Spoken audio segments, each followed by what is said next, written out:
this is Justin Paperny here with my good friend, Sam Pompeo. The first video we did together was supposed to be one video, but I talked too much and there's a lot of questions, and Sam decided that he was going to insert some of his own questions on top of the USC students' questions, so we're breaking it up into two videos. So, Sam, I'd say welcome back, but we're really in the same spot. We just stopped the video and we kind of recorded a new video. We took a small break and we're back. I got a fresh cup of coffee and we're ready to roll. All right, let's go. Okay, so here we go. And jumping right back in, do you find, or did you find, that some men cry from like boredom or sadness or loneliness? Yes, yes, there's certainly prison. You can feel very isolated and alone, which is sort of strange because you are around so many men. I wrote a blog in prison about a friend with whom I worked in the kitchen who would go into the bathroom stall in the evenings and cry and spend a lot of time alone because his parents would not bring his two daughters to visit, and that was just devastating for him. So yes, despite being around a lot of people, it's very easy to feel alone and isolated. So yeah, absolutely. I can see that happening. Like, how afraid were you, if at all, the first day, or were you afraid that something might happen to you?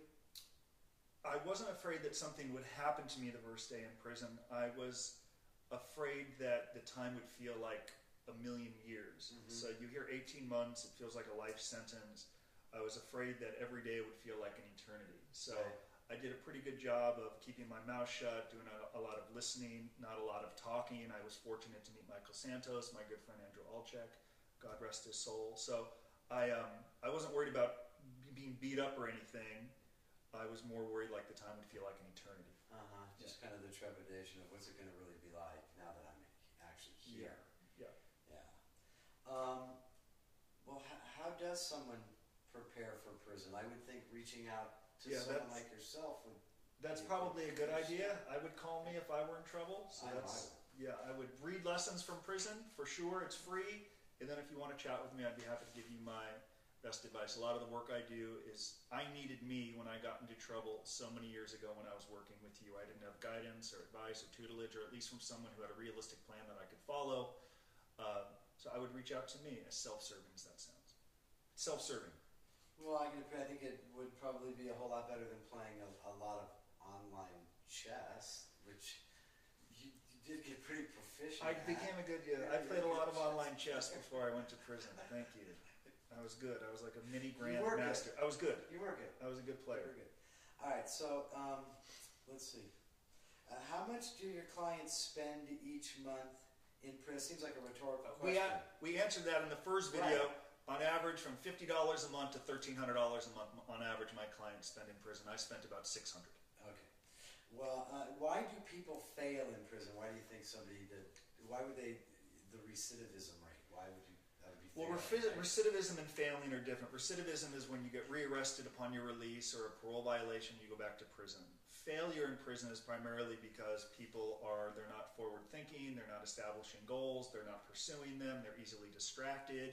They might have a good idea, then a guard or another prisoner may say it's a bad idea, and then they stop. So they fail to understand what the rest of their life will look like because they've been to prison, and they never really gain traction. Then they reach at the end of their term with just as many regrets as they had when they entered. That's failure when you're not releasing to something, to a plan, to something productive. You know, I can appreciate that because I know another gentleman that went to federal prison. We'll call him Marty. Yeah. And in any event, Marty did several years, and now he is out and he's working gainfully at a box store. And so would that be failure? There's nothing wrong with working at a box store or working lawfully. I know who you're talking about. When I came home from prison and I spent some time with him, we had the same prosecutor and the same judge, actually. He sort of mocked my prison routine. He laughed at my book, laughed at what I did during my prison term. So I'm not knocking him for working lawfully. It doesn't matter where you work. It's that when I asked him what he did all day, he smoked and he watched TV. And when I tried to connect with him afterwards, it was so that's the failure part, that while he was in prison, he just did nothing all day. He might view what he does when he gets out. He might view his routine as totally successful. Yeah, Maybe. he's working lawfully, paying his restitution. We all have different versions of success. For the people that retain me, they've made money, they've built businesses, they're educated, they're successful, they have higher aspirations for their future, and too many buy into the misperception that because I have a felony conviction, I cannot be hugely successful again. And I think that is, you have failed if you buy into the misperceptions that exist. Okay, fair enough. You hear this word, I think people say institutionalized. Yeah. What does that mean? So that is institutionalization for me is when you are beholden to the prison for your happiness. In other words, if you don't get a letter from home at you don't get a letter at mail call at 3 o'clock, you flip out. If the New York Times and the New Yorker doesn't come, you flip out. If email goes down, if the microwaves have been removed, you flip out. So you're beholden to the institution for your happiness. It's not coming from within. Okay. Prison tattoos? Can No. you get one? There are people that can get prison tattoos. I never saw one in the camp. You mean there are tattoo artists in prison where they'll give you ink right there? Yes, it is a huge disciplinary. It's a series one shot. So they do exist. The only time my mother ever hung up on me is when I called and said I just got my first prison tattoo. You were kidding, of course. Yes, and she hung up the phone. But she really hung up. She actually really hung up the phone. Yeah, she actually did hang the up. first page. How about that? Okay, that's the first page. So we're going to press on. We're going to keep going. Okay. But we are only going to do this in 2 videos, so let's keep going. We're going to go. Okay. Are you allowed to have a cell phone in prison? There are no cell phones, though that is part of the prison hustle, where you will certainly see people with cell phones. Someone actually scheduled a call with me one time, and when I called them, I said, "Where are you?" They said, "I'm in prison." I said, "No, are you going to prison?" They said, "No, I'm actually in prison on my iPhone. I want to talk to you about, can I work with you when I come home?" And I said, "Bud, you can't, you're hustling cell phones? You're and trouble. you're hustling cell phones? You want to come and work with me?" Like, no, that's okay. But yes, there are people that have iPhones. You can like $10 a minute, $20, like $10 for 10 minutes. It'll get you. Oh my goodness, Yeah, really? that's awesome. It'll get you into a lot of trouble, by the way, because if you run out of phone minutes, someone will come and say, "Hey," someone will say, "Here's my iPhone.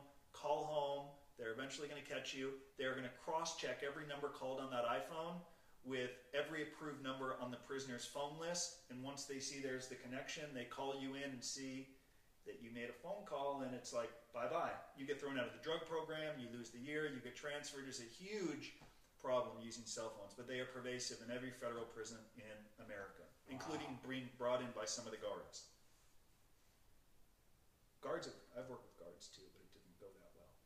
They still look at me as the prisoner, and they're the guard, and I'm like, "No, you're going to jail. I'm the prison consultant." It didn't go great. Really? Oh, that's an interesting. Yeah, it didn't work out. I don't work well with prison. All right, we got to move on. Okay. What's the worst thing that you saw in prison? I went in to take a shower and someone had defecated in the shower. All right. What was the most awkward experience? I was leaving the chow hall one day, and 2 of the people with whom I worked were questioning the existence of the Holocaust. Oh my gosh. What do you hate most about the industry that you operate in currently? That was a good question from a student. Yeah. A lot of people in my industry, they play on fear. They try to scare people into retaining them or scare them about what life is like in prison. You Google, it's like Survival Tactics 101, how to survive prison. I think that's nonsense. Like 800,000 people a year are released from prison in our country. They've all survived. I don't think enough people prepare properly to go to prison. It should be like going to college. When I went to USC, I prepared, I studied, I took courses, I took quizzes, exams, I advanced, and I prepared. So I think it's great to watch a YouTube video. I hope you're finding value in these questions and answers, but the question is like implementation. Are you taking something away from this and implementing something that you learned from this or my book?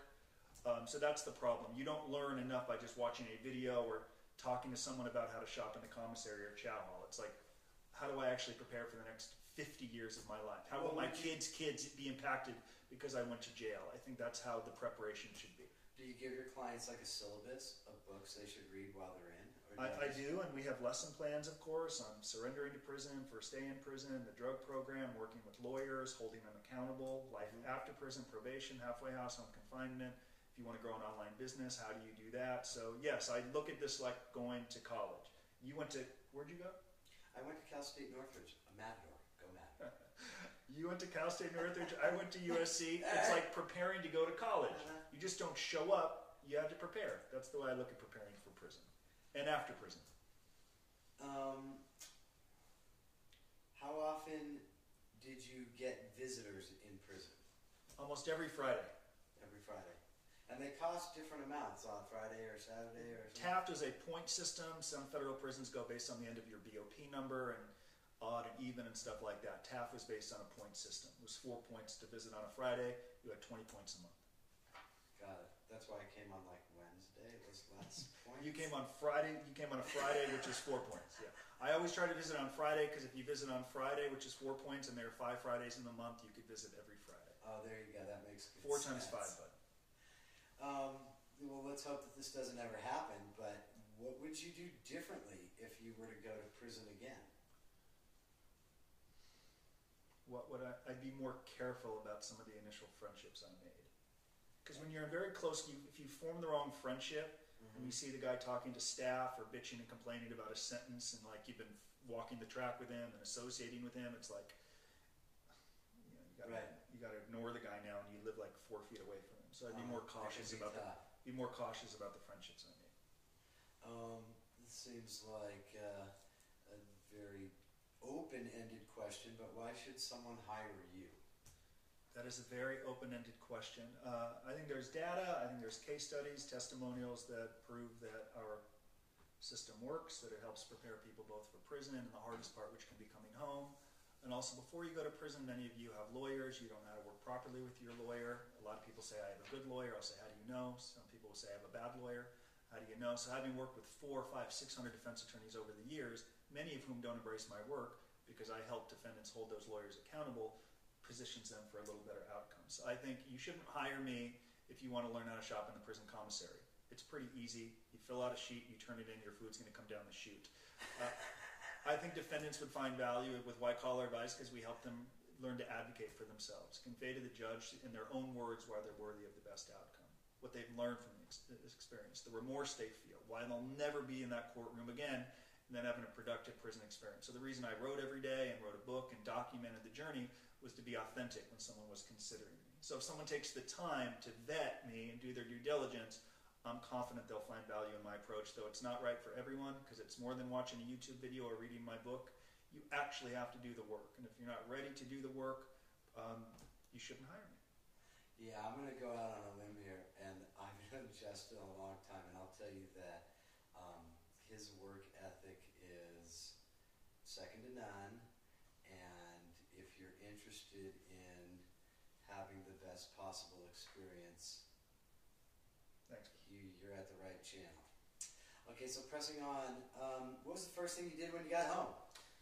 I saw my niece, who was Really? born, we have the same birth date, she was born while I was in prison. We met at the Pacific Dining Car in downtown, and we met for lunch, and I met my niece. So didn't get out, gotta go have a drink or a smoke or something crazy like that? Well, my brother picked me up from prison with my mom.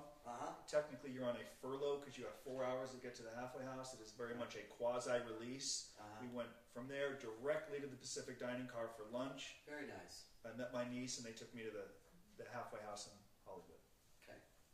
And then once you were in the halfway house, how did you spend your very next day, your first full day there? What did you do? My first full day in the halfway house was spent dealing with administration, with staff, going through an orientation where they teach you what 2 + 2 is. And then they tell you, they put ridiculous videos in front of you. You have to sit there all day like a robot. And it was a total waste of time. And then I worked to get my job approved. And where did I work? Oh yeah, you worked at Sotheby's. That was great. So that's what I did the first full day. I went through an orientation and I worked to get my job approved so I can get out of the halfway house. All of you who are going to go to the federal prison, who are going to go to the halfway house, should have your job lined up from prison, your employment letter, the day that you surrender to the halfway house, as I did, so it can get approved immediately, as it was the case for me. You can get out all day and work and make some money. And you did actually work. It wasn't like a pretend work. You came and you worked for my broker, the owner of the office. His name's Roger Ewing. Great guy. And you would do blogs and internet stuff and help in that fashion, right? Yes. So I worked as a receptionist, a blogger, writing social media for other blogs. And then you gave a couple of talks. Then the first ever corporate lecture I ever gave was at a compliance meeting for Sotheby's. Correct. And all the agents were there where I used to work as a real estate agent. Roger gave me that opportunity. So yes, I worked at Sotheby's real estate office for the 12 weeks that I was in the halfway house. Okay. It was a great experience. This says, what did women do? Oh, when they found out you went to prison. Yeah, what was the reaction? Like, ooh, love the bad boy, hate the bad boy, what? Some didn't care. Only a couple didn't really like it. Some maybe liked it too much, and that's what you have to be careful for. The one that's okay with it, you have to be careful. The one that likes it too much. That's like, ooh, that's a prison. It's kind of a problem. I can appreciate that. Right. Well, keep it short. What advice do you have for someone that is going to prison? I know that's what you do for a living. Prison advice. Certainly, you have to adjust properly. Create your routine, implement it. Don't be influenced by the people around you. Then once you've adjusted well, prepare. You have to understand what the rest of your life will look like because you've been to prison. If you can have that in your mind, you'll put the right plan in place every single day. Okay. I was obsessed with what the rest of my life would look like because I served 18 months in a prison camp. And because of that, I just adhered to my routine every day. I still adhere to it now. And it looks pretty good. I mean, I don't know. It's not bad. It's not bad. Not bad. What do you think the biggest mistake most defendants make? They just defer to their lawyer. My lawyer's a former U.S. attorney. He's been a lawyer for 30 years. Yeah. Even though he doesn't call me back and he doesn't respond to my emails and doesn't take my advice, he's still a great lawyer. He's never been to prison. No, or my lawyer said he prepares me for prison, or what it's like to be a convicted felon, or how to get into the drug program, or how to get a job, or how to do a myriad. And I'm like, no, he can't, or she can't. They can't do any of it. So defendants that default to their lawyer does everything should not hire me. Okay. Yeah, I've heard, sometimes there's been you've told me stories where there's been a little bit of friction maybe with one of your clients' attorneys, Some of the lawyers don't. Many lawyers refer clients to white-collar advice. Mark Worksman, Alan Eisner, David Rosenfield, excellent lawyers. The list goes on and on. Some lawyers do not like me. Some lawyers do not like that I'm helping hold them accountable. Right. Some lawyers still view me as a convict, as a white-collar prisoner, not as an author, as a speaker, as someone who has had 1,000 clients. They box me in and view me as a white-collar criminal, and they're not necessarily open to my advice. Do you stay in touch with anybody from prison? I know that you still... Sure, I email my if I have my iPhone here, it's actually recording. Yeah, I email clients through Core Links. I'm responsive to them, and we're constantly preparing for the toughest part, which can be coming home. So absolutely. What was the hardest day for you in prison? The day my dog died. I remember that, honey. Yeah, that's a tough one. What was the best day for you in prison? The day I held my book, Lessons from Prison, 1 week before I was released, May 20th, 2009. I got a copy of it in the mail. I walked around the track, and I read it. Then I went directly to my mentor, Michael Santos, and I said, I'm grateful for your help in helping me write this, and and he said, you worked very hard, you've earned it, but that was the greatest day, because I said I was going to do it. I implemented it daily. I woke early while the dorm slept, and I worked my ass off with Michael's help. Holding that book in my hand was the best day of my prison term. I can imagine. Even better than getting released. What was the best meal you had? Did they do something like Christmas, like a tri-tip or roast beef and prime rib? But there's no prime rib. What was the best meal? Like Cinco de Mayo, they'll give you mole and certain meals. You'll get chicken on Thanksgiving or turkey on Thanksgiving. The best meals you're going to pay to have made in the dorm. So like Michael and I would pay 3 books of stamps for like a huge meal that was maybe like 15 tacos and like burritos and pizzas, and we'd run 10 or 15 miles in the morning and we'd like gorge ourselves in the evening. Some of the best meals I ever had were meals that we paid for. Paid other guys to cook for. Is that legal? Is that okay? Are you the institution knows there are some people who earn their living. They know they're serving a long-term prison sentence. They have very little resources coming in, and they know the way they're supporting themselves is by having family, by having prisoners who have means pay them to cook. It's a real win-win. It's different than having someone do your job. You always do your job. A lot of white-collar guys, a lot of inmates won't do their job. I always did my job, but paying someone 2 books of stamps to cook for you is a win-win. They love to cook, they get paid, and I love to eat. It's a win-win. Yeah, it's a win. It's a win. That's a win. You know, this question was kind of asked, what was the worst tattoo you saw? Hitler. Like a picture of him? He had a Hitler tattoo on my dorm. What? Moving on. Did you ever, well, of course not. Did you ever think you would go to prison? So you're there, you're trading at UBS, Bear Stearns, and knocking out big trades, and did you ever think, wow? No, as a kind of a privileged Jewish kid from the hills of Encino, I did not envision prison in my future. So even when, you know, the wheels started to come off the bus a little bit and you saw that Keith was losing a bunch of money, you still really didn't? Civilly. I thought civilly at worst would be the sanction for my conduct. I never thought prison. And I worked with Sam for 3.5 years before I went to jail, and Oh, Justin is one of the most ethical people I know. Now, but then I was in total denial is what I'm getting at. You were in denial of that, but you were still an ethical person. You worked with me selling real estate. Yep. And I disclosed it, by the way, for those of you who are working, you should work and save some money and pay restitution. I worked my ass off. I sold real estate. We had a lot of fun. We disclosed to all the clients. Yep. Then I was under indictment. Yep. And I'm 28 years in the business. I've never had a complaint, and I've never been to any type of mediation arbitration with the board. Some agents went to Sam's office, totally different. No, went into Sam's office, went to the broker, and they're like, did you read Justin's name in the LA Times? I can't believe you're letting him work here. And because I had a track record of doing well by clients and being transparent about my case, Roger was all good. Yep. Okay, moving right along. We're getting close to the end. Yep. What advice would you give to the students that just took your course, that are about to graduate? As I wrote in Ethics in Motion, my second book, you should continue. I said when I graduated USC, I got kind of stupid and dumb. I stopped reading. I stopped learning. I was obsessed with making and managing money. So if you continue to cultivate character and develop it every day, when you're faced with a dilemma, if you have a track record of good behavior to draw from, you'll be more inspired to make the right decision. So it's a continuous learning process. That's what I did so poorly. I stopped learning, and when I was faced with dilemmas, I didn't have the track record to make the right decision. And I learned the hard way. Okay. That's pretty much all the questions on the list. That's everything? So it's 100% of them, man. You did good. Any closing thoughts? How do you feel about the video? Well, I think it was good. It was fun. I certainly enjoyed it. Did you learn anything new? I mean, we've been business partners a long time. I've known you a long time. Lots of good questions. Did I learn anything new? Probably, but I would need some time. You need some time to think about it. Yeah. Okay. All right, everyone. So I'm really grateful you took the time to watch our second video on federal prison questions, as asked by students at my alma mater, USC. Of course, if you want to, I love how you pulled the book away. If you want a copy of Go Ask Sam to see how Sam sells real estate. Go to my website, Ideal SoCal. I'll put up a link to that.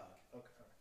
Lessons from prison as well. Don't buy it. Get it for free. It does no good to read it. Implement what you learn, and you'll have a more productive experience. Thank you all for your time. Last words. Thanks for coming. All right.